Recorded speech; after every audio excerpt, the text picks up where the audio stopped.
Vision है CS YouTube channel पे आपका हार्दिक अभिनंदन है। अभी हम 8 क्लास की जो SSS का लेसन नंबर 2 इतिहास का लेसन नंबर 2 हम रीड कर रहे हैं। व्यापार से साम्राज्य तक कंपनी की सत्ता स्थापित होती है, लेसन का नाम है। और इसमें हम जो है क्वेश्चन कर रहे हैं, लघुतरात्मक क्वेश्चन कर रहे हैं, शॉर्ट टाइप क्वेश्चन है। तो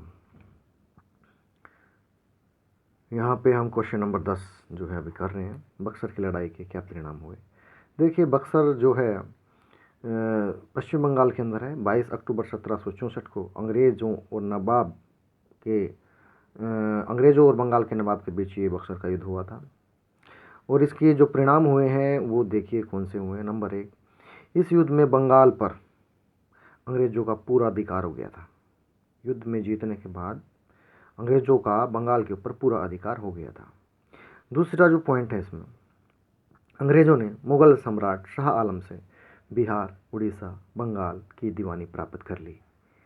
तीसरा जो पॉइंट है, शाह आलम अंग्रेज़ों का पेंशनर था। शाह आलम अंग्रेज़ों का पेंशनर था। पेंशनर था का मतलब है जो शाह आलम था वो नाम का राजा था और ज़्यादा इंटरफेयर नहीं करता था राज्य में, सिर्फ अंग्रेज़ों से पेंशन लेके एक साइड में बैठता। वो चलती अंग्रेज़ों की थी, तो इसलिए उसको हर महीने अंग्रेज पेंशन भेजते थे। तो भाई तू कुछ मत बोलना, हम अपने आप देख लेंगे, ठीक है। तो मुग़ल सम्राट शाह आलम अंग्रेज़ों का पेंशनर था। चौथा पॉइंट था सॉरी, अवध के नवाब भी इस युद्ध में पराजित हुआ और उसे अंग्रेज़ों को 50 लाख रुपए हर्जाने के रूप में देने पड़े। तो क्वेश्चन नंबर 11 देखिए, मोस्ट इंपॉर्टेंट रहेगा आपका क्वेश्चन नंबर 11। टीपू सुल्तान कौन था, उसका अंग्रेज़ों के साथ युद्ध क्यों हुए और उसकी विशेषताएं बताएं। टीपू सुल्तान मैसूर के शासक हैदर अली का पुत्र था। टीपू सुल्तान महान देशभक्त था। अपने पिता की तरह अंग्रेज़ों का कट्टर दुश्मन था और अंग्रेज़ों को दक्षिण भारत से टीपू सुल्तान भगा देना चाहता था। अंग्रेज भी उसको अपना शत्रु मानते थे क्योंकि वह उनके कार्यों में बाधा उत्पन्न करता था। टीपू सुल्तान उनको अंग्रेज़ों को अपनी मनमर्जी नहीं करने देता था, इसलिए अंग्रेज़ टीपू सुल्तान को अपना शत्रु मानते थे। टीपू सुल्तान के चरित्र की कुछ विशेषताएं थी। नंबर 1, टीपू सुल्तान योग्य, वीर, साहसी व्यक्ति था। दूसरा, वह सुशिक्षित, अच्छा शिक्षित, दूरदर्शी, दूर की बातें भांपने वाला, कूटनीतिज्ञ, अच्छा सामंजस्य बना करके डिसीजन लेना, कूटनीतिज्ञ था। तीसरा पॉइंट है, सफल प्रशासक तथा कुशल सेना नायक था। सफल प्रशासक था वह, वो कुशल सेना नायक था। चौथा बात, न्यायिक प्रिय और सामंजस्य बना के रखने वाला शासक था वो। तो ये था क्वेश्चन नंबर 11 आपका, ये मोस्ट इंपोर्टेंट एग्जाम की दृष्टि से। उसके बाद मोस्ट इंपोर्टेंट ही क्वेश्चन आपका 12 भी, श्रीरंगपट्टनम की संधि कब और किस किस के बीच हुई, इसकी क्या शर्तें थी। देखिए, श्रीरंगपट्टनम की संधि अंग्रेजों और मैसूर के शासक टीपू सुल्तान के बीच 1792 में हुई थी। श्रीरंगपट्टनम की संधि 1792 में हुई थी और इस संधि के अकॉर्डिंग जो शर्तें थी, देखिए उनमें क्या था, 2 ही शर्तें थी, ज़्यादा नहीं थी। नंबर 1, टीपू सुल्तान को अपना आधा राज्य, क्योंकि भाई श्रीरंगपट्टनम की जो संधि हुई थी उसमें अंग्रेजों से टीपू सुल्तान हार गया था और इसीलिए अंग्रेजों ने टीपू सुल्तान के ऊपर संधि थोप दी, भाई हमारी बातें मान। तो टीपू सुल्तान ने कहा ठीक है भाई, बताओ अपनी क्या बातें आपकी, हम आपकी संधि स्वीकार करते हैं। तो अंग्रेजों ने कहा नंबर 1, टीपू सुल्तान एक तो अपना आधा राज्य और 3 करोड़ रुपए हमें दो, जो हमारी इस युद्ध में हानि हुई है वो भरपूर्ति होगी उसकी, 3 करोड़ रुपए और आधा राज्य, ठीक है, वो टीपू सुल्तान को अंग्रेजों को देना पड़ा। दूसरा जो पॉइंट था, टीपू सुल्तान की संधि के अकॉर्डिंग टीपू सुल्तान को अपने 2 पुत्र अंग्रेजों के पास गिरवी रखने पड़े ताकि टीपू सुल्तान भविष्य में अंग्रेजों के साथ अच्छा व्यवहार करे। तो नेक्स्ट क्वेश्चन देखिए, रॉबर्ट क्लाइव पर ब्रिटिश संसद में भ्रष्टाचार के आरोप क्यों लगाए गए, क्या परिणाम निकला। रॉबर्ट क्लाइव था जो, उसके ऊपर ब्रिटिश संसद के अंदर भ्रष्टाचार का आरोप लगाया गया, तो उसके क्या परिणाम निकले। या क्वेश्चन क्या हो सकता है, रॉबर्ट क्लाइव का अंत आत्महत्या के रूप में कैसे हुआ, क्यों हुआ।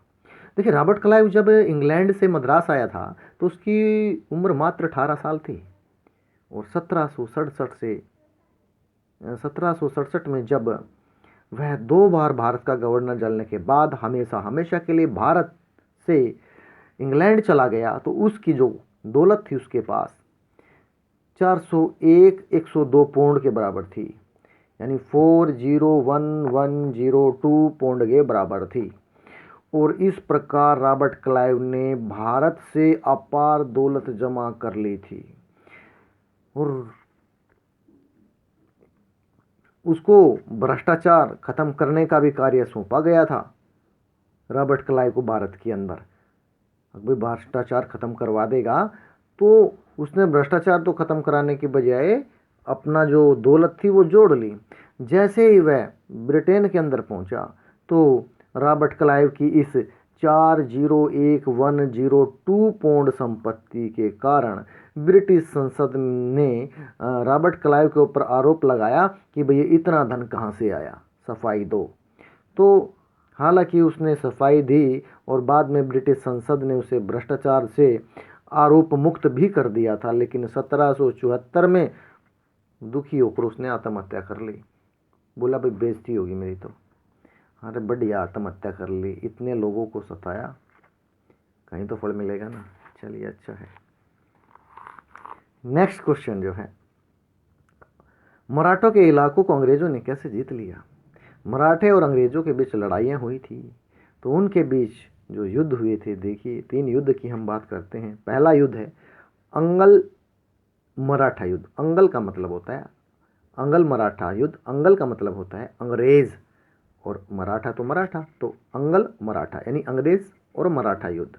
अंग्रेज और मराठा युद्ध जो पहला हुआ 1775 से 1782 के बीच लड़ा गया और इस युद्ध में मराठे वारेन हेस्टिंग को निष्फल करने में सफल रहे। यानी कि पहले युद्ध में अंग्रेज और मराठों के पहले युद्ध में ये हार गया था अंग्रेज, वारेन हेस्टिंग, और मराठे जीत गए थे। लेकिन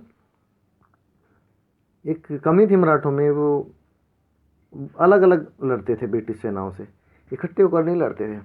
दूसरा जो अंगल मराठा युद्ध था, अंग्रेज मराठा युद्ध था जो दूसरा था, 1803 से 1805 के बीच चला।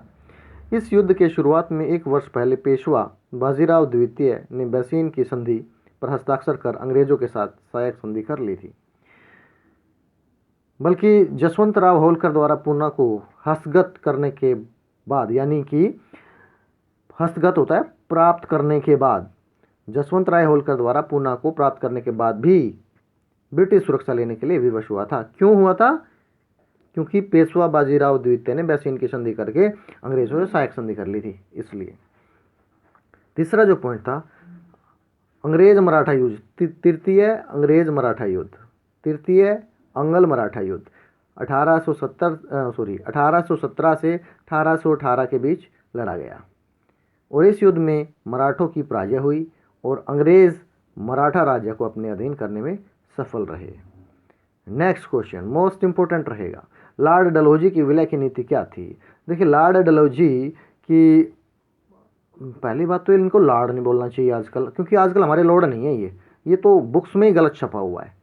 लॉर्ड तो वर्ड काट ही देना चाहिए, अरे थे कभी लॉर्ड, अब क्या है। लॉर्ड डलहौजी इन्होंने लिखा हुआ है तो यहाँ पे लॉर्ड लिखने की जरूरत नहीं है, इसको क्रॉस कर देता हूँ, नहीं बार बार एक हैबिट हो गई है हमारी इनके नाम के साथ बोलने की। तो डलहौजी के द्वारा एक विलय की नीति बनाई गई। अगर किसी राज्य के शासक की मृत्यु हो जाती थी और उस शासक का कोई भी पुरुष उत्तराधिकारी नहीं था या कोई भी लड़का नहीं होता था, तो उसकी रियासत की सारी ज़मीन और सारी रियासत को अंग्रेज़ों द्वारा कब्जे में ले लिया जाता था और इस रियासत को कंपनी के भूभाग या भूमि के भाग का हिस्सा बन जाती थी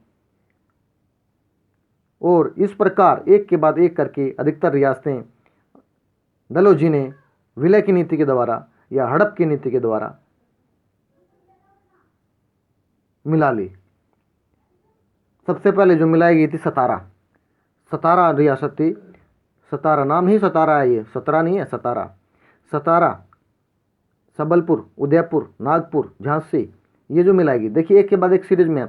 सतारा को 1848 में, सबलपुर को 1850 में, उदयपुर को 1852 में, नागपुर को 1853 में और झांसी को 1854 में अंग्रेजों के साथ मिला दिया गया। तभी तो 1857 की क्रांति हुई थी झांसी की रानी द्वारा। This question is run out. भाई ये वीडियो जो है मैंने नहीं कहूँगा कि भाई ज़्यादा से ज़्यादा शेयर करें। क्यों भाई? क्योंकि भाई थारा फ़ोन तुमने बढ़िया लगेगी, शेयर करोगे, सब्सक्राइब करोगे, और नहीं लागी ना भी करो। तो भाई मेरा टारगेट है यहाँ बच्चों को ऑनलाइन यहाँ पे जो है अच्छी जो तरीके से एसएस को कवर करवाना। जिसको अच्छा लगे वो पढ़ते रहें, और ना लगे तो भाई शेयर सब्सक्राइब भी मत करियो। ठीक है, थैंक यू वेरी मच।